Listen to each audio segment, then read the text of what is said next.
What's going on there, everybody? Hope you're all having a fantastic today.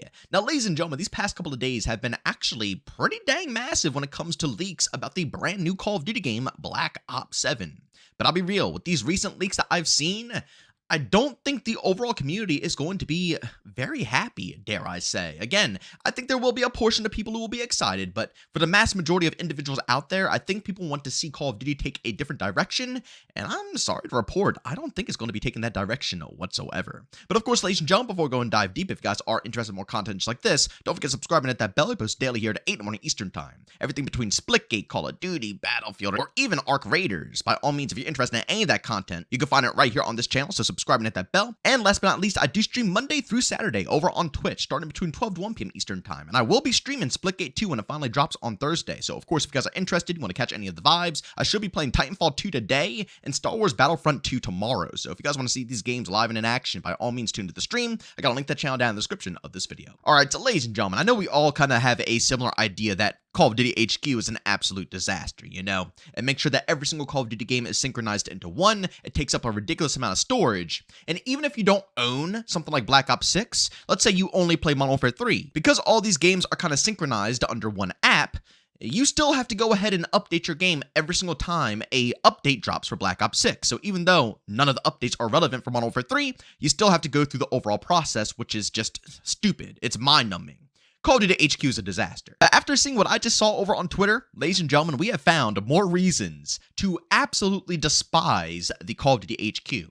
Because all of these games are kind of intertwined on a similar app, that means a lot of the code is kind of transferred from one game to the other. And as we all already know, there's been some hints about wall running being introduced into Black Ops 7, and now players have been able to find, I don't know how they did it to be completely honest with you, but they have been able to tap into the code and be able to get it to function within Black Ops 6 and also in Warzone. I'm assuming because obviously Black Ops 7 is going to be considered DLC to BO6, so it's going to be a pretty similar game, so I guess the code is almost identical with some additions here and there.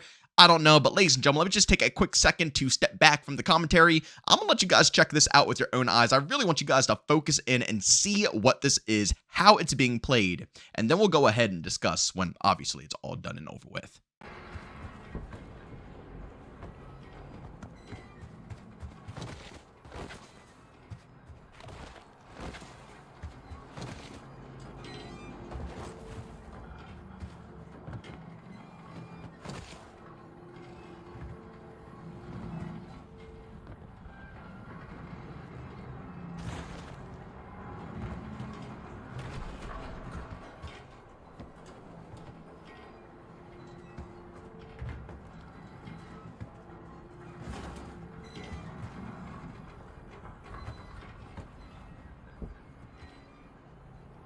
Alright, so ladies and gentlemen, just so you guys know, this footage came from Dylan, or SN Dylan, over on Twitter. I'll post up the picture of the tweet right here saying BO7 movement, and this is the footage that they left over for everybody to see.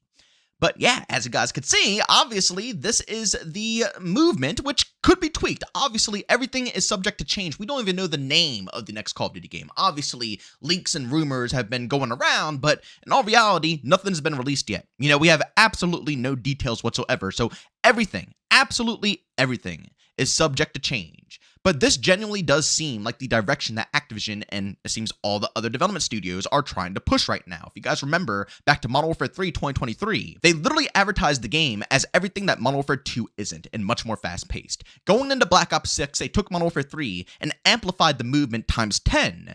And now it seems like they're trying to incorporate some wall running to make it even more fast-paced. Now, ladies and gentlemen, I've been hearing all different types of opinions about this, and I would love to hear what you guys have to say about this down in the comment section of this video. Do you think that this type of wall running will be accepted within Call of Duty, or do you think it will be a negative within Call of Duty? And I'll be honest with you guys, I honestly enjoy movement. I do, don't get me wrong. You know, I was one of the people who were defending the X-Defiant movement for ages, think that it was actually very, very fun, and I still do enjoy it. Even after they went ahead and nerfed it a few times, I still have a decent time with it. And also, a post here that I wanted to, pull up for you guys by Sicken saying, how is wall running a bad thing, LMAO? It will allow for more cool ways to traverse maps and kill little Timmy camping. Gonna add a huge skill gap in ways to outplay people. Bots crying as usual, W Treyarch. And I gotta be real with you guys. I used to really think this way as well. I used to think that movement is great. It adds a skill gap to the game. not only do you have to worry about accuracy, but you also have an extra layer of skill, which is the movement tech, and you have to learn this movement tech to kind of keep up with the rest of the crowd.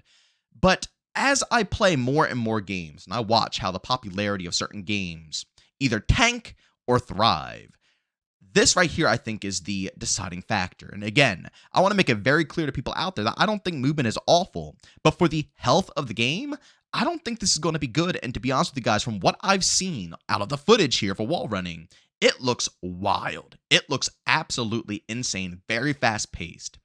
And it looks like they are taking what they did with Black Ops 6 and, pushing it a step up. And it seems that is the direction that Activision and these development teams want to take. Let's be real here. Modern Warfare 3 was advertised as everything that Modern Warfare 2 isn't and much more fast-paced. Then Black Ops 6 comes out, and again, they amplify the pacing times 10. And here we are for BO7, and they're planning on adding wall running to the already, current pacing that we have with BO6 and also having Omni movement on top of it. They're trying to make the game faster and faster and faster with more ways to move, which is cool and all. But I have to be honest, although, like I said, I like movement, this is only a negative from what I can tell for the performance of the game. I know a lot of people will blame Black Ops 6 for many different reasons, skill-based matchmaking, servers, so on and so forth, for why it can't maintain a player count. But I personally believe it's none of those, and it comes down to the movement. Modern Warfare 3 had the same problems. It had some stuttering in the beginning, it had some packet bursts, and trust me, skill-based matchmaking was definitely present in that game. So why is it that game was able to maintain more players? And right now, current date, it's known as one of the best games out of the current generation of Call of Duty, Modern Warfare 2019 up to current date. How did it get there, right? I think it's because it still had a perfect in-between of sweaty movement and classic gameplay. People who didn't want to sweat didn't have to. They didn't have to slide cancel around everywhere or do any of that noise. They could play exactly how they want, and with how the maps were laid out, it was still enough room to maneuver and work it out if you were a much more casual player who didn't want to do any of that stuff. But BO6, there's no escape, I'm sorry to say. But from my experience, the movement is heavy with MBO6, and it mostly just comes down to the map sizes. They're all ridiculously small, meaning it's a lot of SMG action, and people are sliding up in your face 24/7, and that is going to throw a lot of casuals out of the loop. You know what I'm saying? People are kind of getting tired of this, and people are not really supporting those games as much anymore because, again, it becomes too competitive.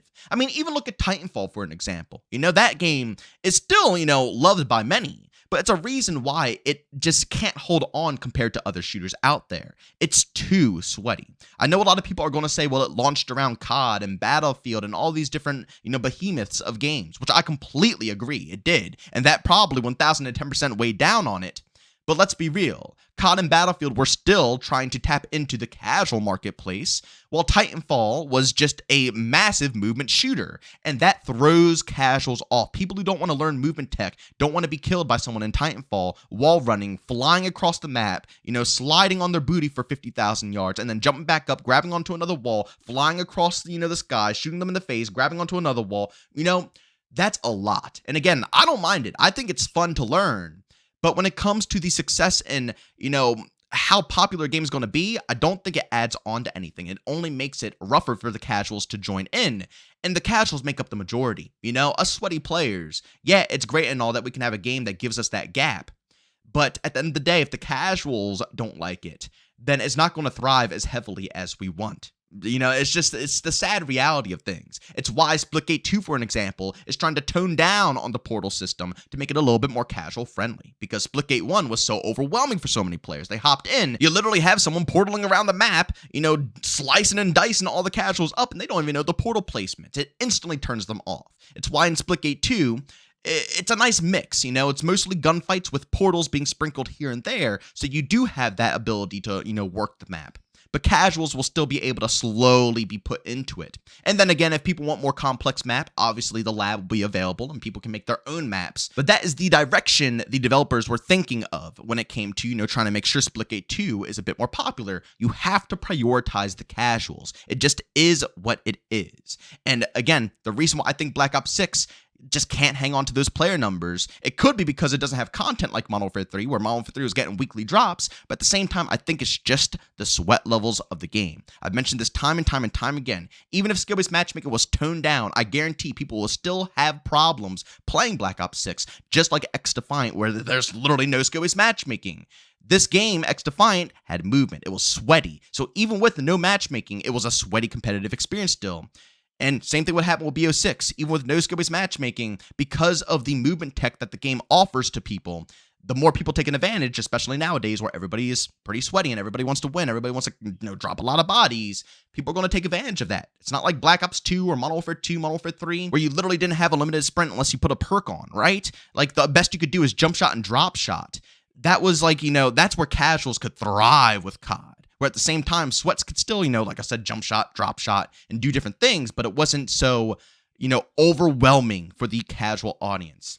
And I'm sorry to say, BO7 is not going to do well if this is the case. As cool as it might be for me, and many of you guys in the comment section too, I know there's, plenty of you guys out there who enjoy movement. As cool as this might seem, it's not going to be healthy for Call of Duty. And I'm going to put money on this. I feel like more people will be more encouraged to hop over to Battlefield. Even the ones who think that Battlefield is nothing but a running simulator and the maps are too large. I guarantee more people are going to test their luck with that game this time around, just simply because they are toning down the movement and making it more grounded, allowing casuals to be able to get in, while at the same time, sweats can still take advantage of some movement tech, but not way too much. BO7, people are already having a rough enough time learning the movement tech in BO6. Now they're adding on more movement tech to make it even more wild. If people barely want to learn the movement tech in BO6, you think they're really going to want to learn it in BO7? I don't think so. Like I said, I'm willing to put money down on the fact that I think people are going to stray over to Battlefield just because it's going to be more casual when it simply comes down to the movement. But ladies and gentlemen, that's pretty much all I have for you guys today. As always, if you enjoyed today's video, leave a like. If you hate it, leave a dislike. Don't forget subscribing to that bell. I post daily here at 8 in the morning Eastern Time. Call of Duty, Battlefield, Splitgate 2, Arc Raiders, all of the above. I want to try to cover each and every one of them, so if you guys are interested, like I said, subscribe and hit that bell. And last but not least, I do stream Monday through Saturday over on Twitch. Again, today we'll be doing Titanfall 2, and tomorrow we're going to be doing some Star Wars Battlefront 2, and then of course on Thursday, Splitgate 2. A lot of twos, if you know what I'm saying. Of course, if you guys are interested, you can find a link to my Twitch channel down in the description of this video. But as always, thank you for tuning in, and I'll see you on the next one. Peace out.